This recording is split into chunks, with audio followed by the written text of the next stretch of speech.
चोर का बेटा। किसी नगर में एक बूढ़ा चोर रहता था। 16 वर्षीय उसका एक लड़का भी था। चोर जब ज्यादा बूढ़ा हो गया तो अपने बेटे को चोरी की विद्या सिखाने लगा। कुछ ही दिनों में वह लड़का चोरी विद्या में प्रवीण हो गया। दोनों बाप बेटा आराम से जीवन व्यतीत करने लगे।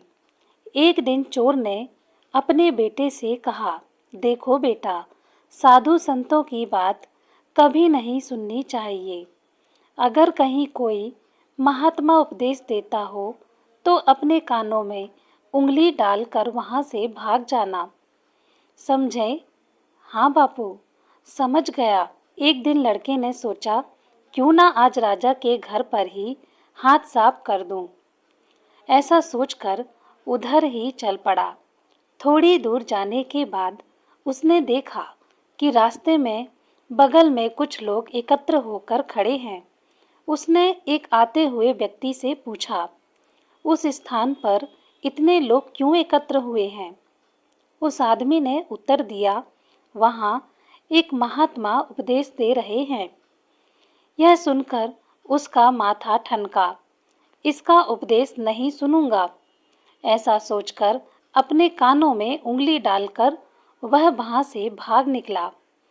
जैसे ही वह भीड़ के निकट पहुंचा, एक पत्थर से ठोकर लगी और वह गिर गया।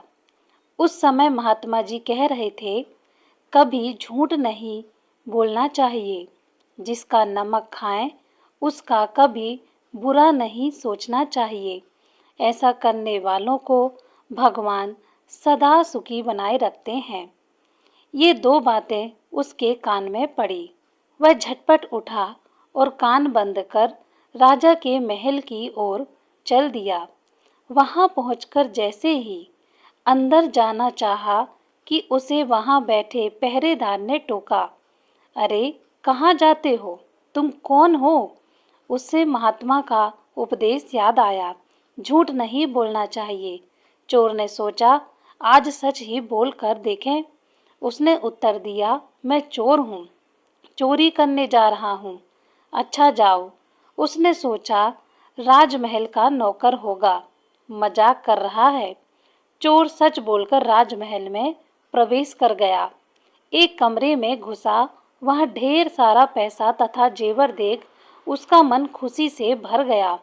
एक थैले में सब धन भर लिया और दूसरे कमरे में घुसा। वहां रसोई घर था। अनेक प्रकार का भोजन वहां रखा था। वह खाना खाने लगा।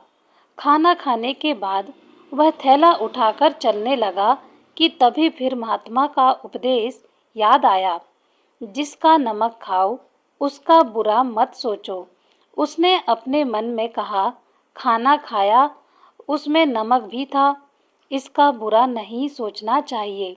इतना सोचकर थैला वहीं रख वह वापस चल पड़ा। पहरेदार ने फिर पूछा, क्या हुआ? चोरी क्यों नहीं की? देखिए, जिसका नमक खाया है उसका बुरा नहीं सोचना चाहिए। मैंने राजा का नमक खाया है, इसलिए चोरी का माल नहीं लाया, वहीं रसोई घर में छोड़ आया। इतना कहकर वह वहां से चल पड़ा। उधर रसोइये ने शोर मचाया, पकड़ो पकड़ो, चोर भागा जा रहा है। पहरेदार ने चोर को पकड़कर दरबार में उपस्थित किया। राजा के पूछने पर उसने बताया कि एक महात्मा के द्वारा दिए गए उपदेश के मुताबिक मैंने पहरेदार के पूछने पर अपने को चोर बताया, क्योंकि मैं चोरी करने आया था। आपका धन चुराया, लेकिन आपका खाना भी खाया, जिसमें नमक मिला था। इसलिए आपके प्रति बुरा व्यवहार नहीं किया और धन छोड़कर भागा। उसके उत्तर पर राजा बहुत खुश हुआ और उसे अपने दरबार में नौकरी दे दी।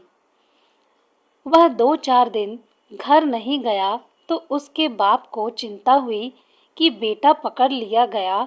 लेकिन 4 दिन के बाद लड़का आया तो बाप अचंभित रह गया। अपने बेटे को अच्छे वस्त्रों में देखकर लड़का बोला, बापूजी, आप तो कहते थे कि किसी साधु संत की बात मत सुनो, लेकिन मैंने एक महात्मा की बात सुनी और उसी के मुताबिक काम किया, तो देखिए सच्चाई का फल मुझे राजमहल में अच्छी नौकरी मिल गई। दोस्तों, यदि हम भी चाहें तो अच्छी बातों का श्रवण कर अपने जिंदगी को सुधार सकते हैं।